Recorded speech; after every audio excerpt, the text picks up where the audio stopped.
მაშინ მივიდა მასთან პეტრე და უთხრა: უფალო, რამდენჯერ უნდა მიუტევო ჩემს ძმას ჩემს წინააღმდეგ რომ შესწოდოს? 7 ჯერ? უთხრა მას იესომ: მე არ გეუბნები 7 ჯერ მეთქი, არამედ 70 გზის 7 ჯერ. ამიტომ გავს სათასასუფეველი მეფე კაცს, რომელმაც მოისურვა თავისი მონებისათვის ანგარიშის გასწორება. როცა დაიწყო ანგარიში, წარუდგინეს მას ერთი, რომელსაც 10,000 ტალანტი ემართა მისი. და რა კი არაფერი გააჩნდა, რომ გადაეხადა, ბატონმა ბრძანა გაეყიდათ იგი, მისი ცოლი, შვილები და ყოველივე, რაც რა მებადა და გადაეხადა. მაშინ მონა დაემხო პირქვე, თაყვანისსა და უთხრა: სულ გრძელი იყავ ჩემს მიმართ და ყველაფერს გადაგიხდიო. ბატონ შეებრალა ის მონა, გაუშვა და ვალით საპატია.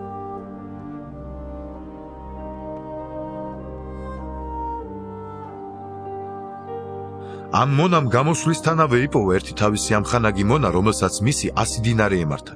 დაიჭირა, ყელში სვლა და უთხრა: გადამიხადე, რაც გმართებს.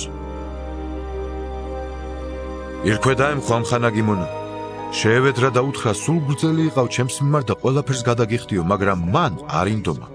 არამედ წავიდა და ჩააგდო იგი საპყრობილეში, ვიდრე ვალს გადაუხდიდა. მისმა ამხანაგმა მონემა რომ ნახეს, რაც მოხდა, შეწუხდნენ, მივიდნენ თავიანთ ბატონთან და აუწყეს ყოველივე მომხდარი.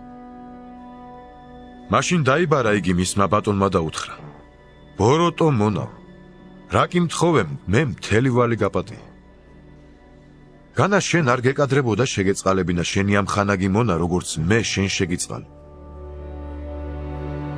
გაანრისხდა ბატონი და გადასცა იგი მტანჯველებს, ვიდრე მთელ თავის ვალს გადაიხდიდა. ასევე მოგექცევათ თქვენ, ჩემი ზეციერი მამა, თუ ყოველი თქვენგანი გულით არ მიუტევებს თავის ძმას მის შეწოდებებს.